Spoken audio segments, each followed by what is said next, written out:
Today I'm at Buzzworks in Hitchin, Hertfordshire. It's a fantastic centre where you can learn all about bees. There's a visitor centre with displays, a garden with about 60 different varieties of plants in it that bees love, and also a teaching apiary with around 10 working hives. And it's run by Robin Dartington, one of the expert beekeepers who helped us develop the Beehaus. Robin, hi. Johannes. Good to see you again. How's the beekeeping going this year? Well, I think it's about time we had a look at this hive. Yeah. It's not been inspected for a month, and I'm hoping that we're going to find at least one good laying queen, possibly two. So have you split this colony then? Yes, it was split for swarm control in May. Hopefully, by splitting it, we managed to control the swarming instinct completely. And so we've now got, hopefully, two colonies, one at each end, and with new queens. Excellent, good. Now, we find underneath the roof my little record sheet.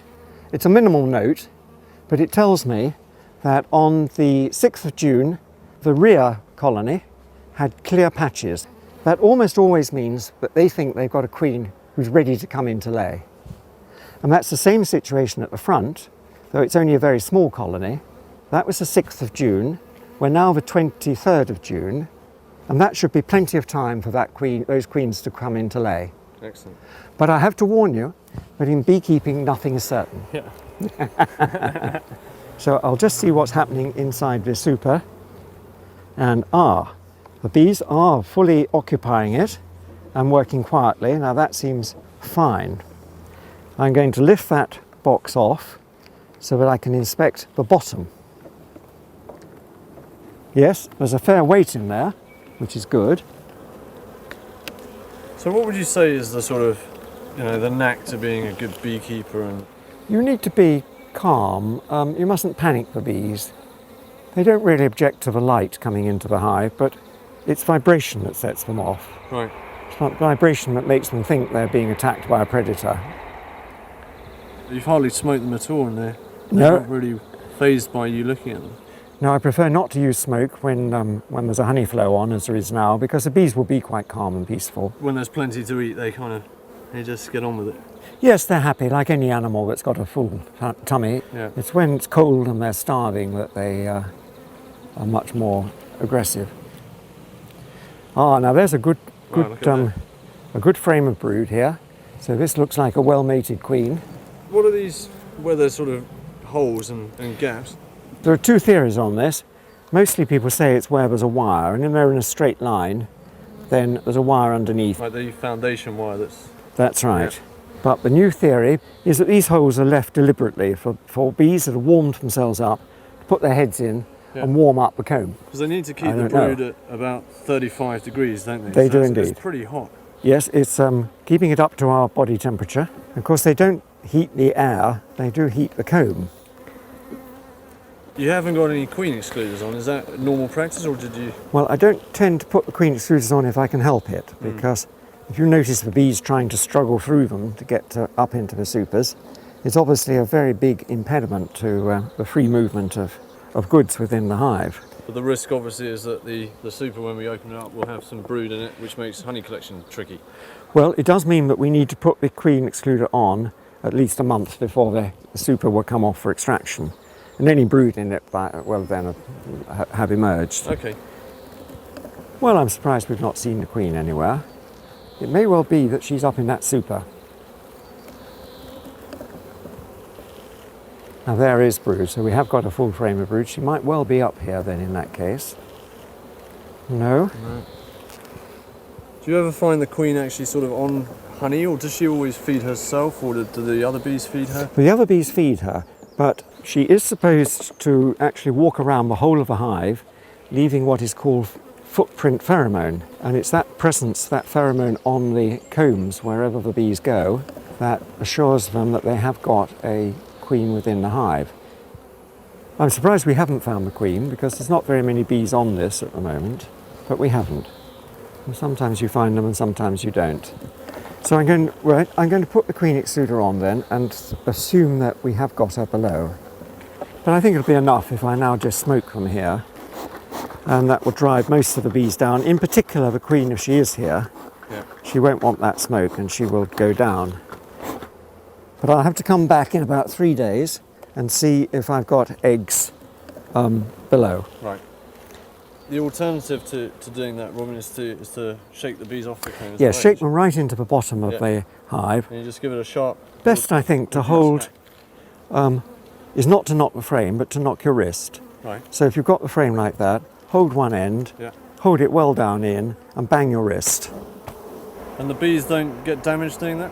No, they're very light and they'll drop. Look, there's no bees there that are not moving. They're okay. So I'm going to put the queen excluder on now so that the queen won't be able to get back into that box if she's below. Then I can put on the super, which I like to call a honey box in English.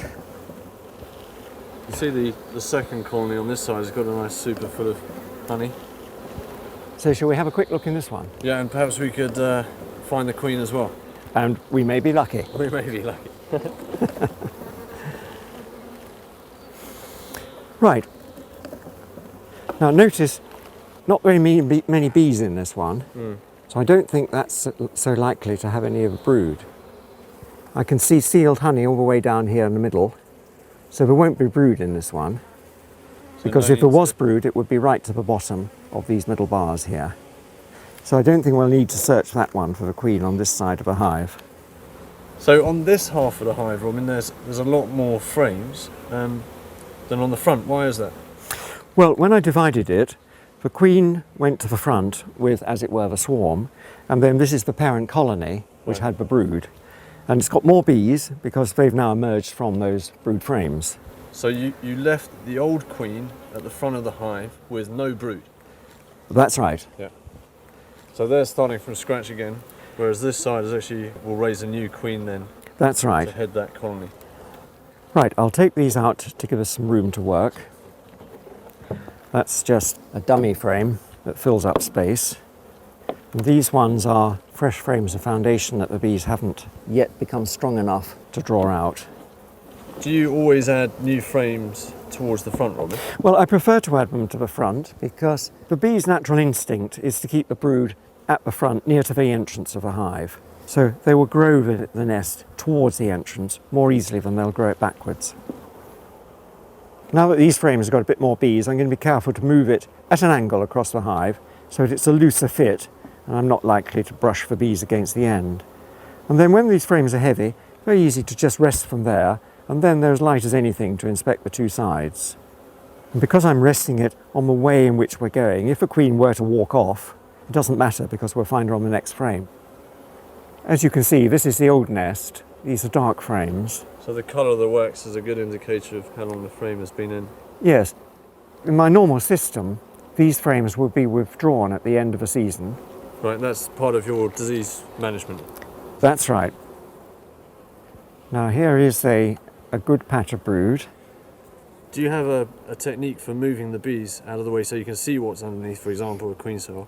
I use the back of my hand, I just bring it down, and then that seems to clear them out of the way. Yes, look, that's worked perfectly.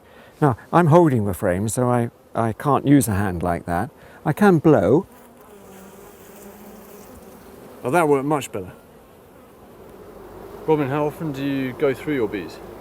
Well, when they're running up to the swarming peak, which means from sometime in April right through to about the middle of June, you've got to look at them weekly.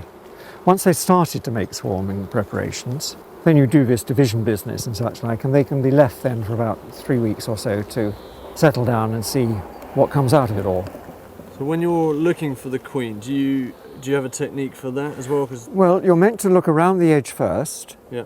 So in case the queen is just running off the edge, and then you go round in circles until the middle. But usually, if she's there, you just spot her straight away because of a different way in which she's moving. There she is at last. Brilliant, what a relief. Now see how purposeful she is. She's not just shimmying around like a bee, she's hunting. I think she moves like a beetle because you really see her sort of striding across the frames. So we can mark her now, can we? We can mark her now. Now to do that, I need to place the frame flat. Now these cover boards are very useful because you see the edges here. I can put it down and the bees on the underside are not going to get crushed. This is my little queen catching cage. which she won't want to go into. Sometimes with a plunger you can just push her in.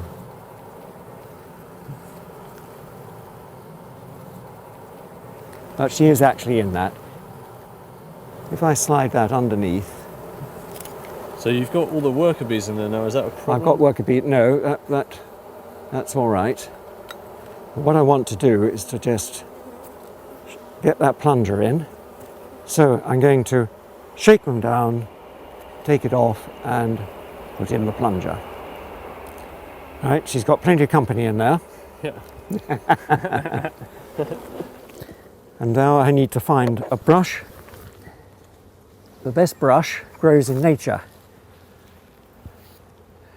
And I like to cut the stalk square so it's going to produce a nice little round mark.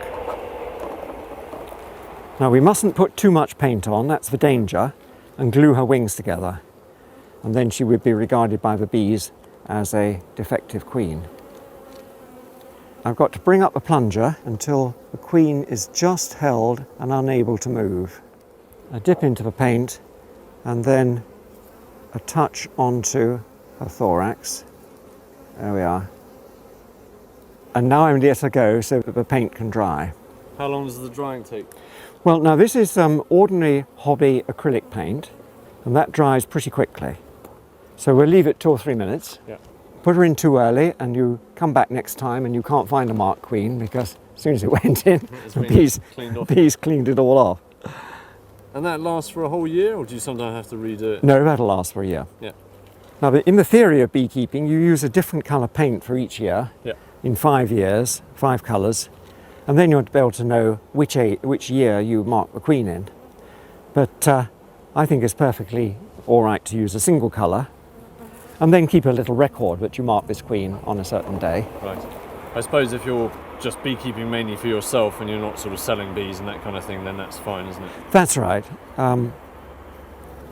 So we'll just rearrange the hive and get it ready before we put the queen back. Right. So now I can put back the frames which are ready for this nest to grow onto. So I think the time has come now to put her back with her family. It's been quite traumatic to be taken out and handled like this. It really shouldn't happen to a queen, you know. So we're going to let her introduce her very, very quietly. And you'll find now the bees will come up here, look. They're coming up and starting to feed her through this. She hasn't been fed for a few minutes now. And when she's been fed, she'll walk down and walk in. I always think it's a good idea to let normality come back in again before you just sort of throw her in. Notice how powerful the pheromone of a queen is. I only put that down and immediately bees came and covered it, didn't they? Yeah. They can sense her presence. So that means they must have missed her as well. Yes. It only takes about half an hour for them to realise that the queen is missing, 20 minutes to half an hour. But throughout the whole colony? For the whole colony to start looking for the queen. Now before we put the extruders on, of course, we do have to release this queen. So she's had ample time to... She's had ample time now. I think now we're going to just gently, or do it by blowing. There she goes. She just ran off in there. She ran off and she ran down, okay? Now she's been fed though, so... Is there any danger that the queen might fly off when you do that? Yes. Yeah. Yes, that's why again you want to be very calm. So we put on our queen excluders and they fit tightly, you see. The queen is unable to get her thorax through these slots, and of course so are drones. So any drones which are in the supers do get trapped, but they're released when one makes the next inspection. Well, I think we can leave those bees now to work as nature intended. Well, Robin, it's been fascinating as always, but it sounds like your brownies have arrived now for their beekeeping experience. That's the purpose of Buzzworks Hitchens Community Garden, to do both professional beekeeping and to introduce it to the next generation.